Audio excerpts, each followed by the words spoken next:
नमस्कार। आज फिर से हमने के एगो शिव जी के बहुत सुंदर भजन लेके आयल बानी जा। उम्मीद इहे बा कि हर बार की तरह ई बार भी रोरा लोग के हमनी के गाना बहुत पसंद आई।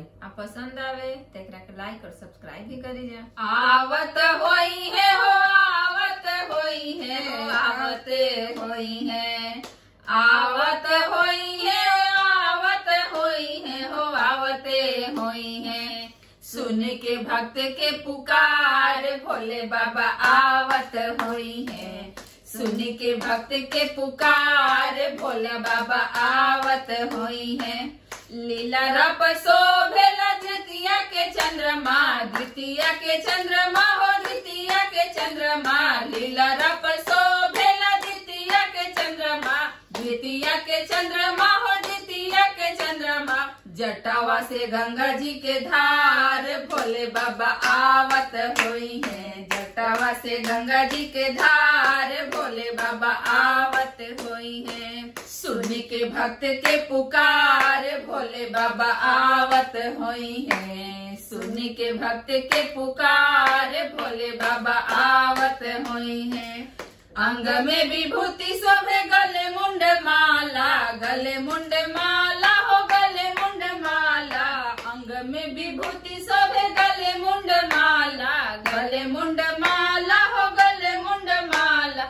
बसहा बैल पर सवार भोले बाबा आवत होई है। बसहा बैल पर सवार भोले बाबा आवत होई है। सुन के भक्त के पुकार भोले बाबा आवत होई है। सुन के भक्त के पुकार भोले बाबा आवत हुई है। अगल बगल में लटकल झोली, लटकल झोली हो, लटकल झोली। भांग के झोली, धतूर के झोली, भांग के झोली, धतूर के झोली। पहिने ले बाघम बछाल भोले बाबा आवत होई है। पहिने ले बाघम बछाल भोले बाबा आवत होई है।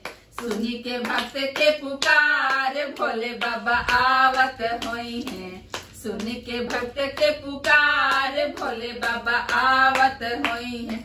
भूत पिचासा हो बाबा के संगतिया, बाबा के संगतिया हो, बाबा के संगतिया। भूत पिचास हो बाबा के संगतिया, बाबा के संगतिया हो, बाबा के संगतिया। नगवा मारे लफुफकार भोले बाबा आवत होई है।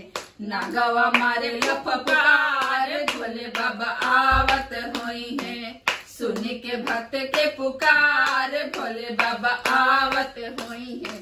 सुन के अमृता के पुकार भोले बाबा आवत होई है। सुन के नीतू के पुकार भोले बाबा आवत होई है। आवत होई है हो, आवत होई है हो, आवते होई है। आवत होई है हो, आवत होई है हो, आवते होई है।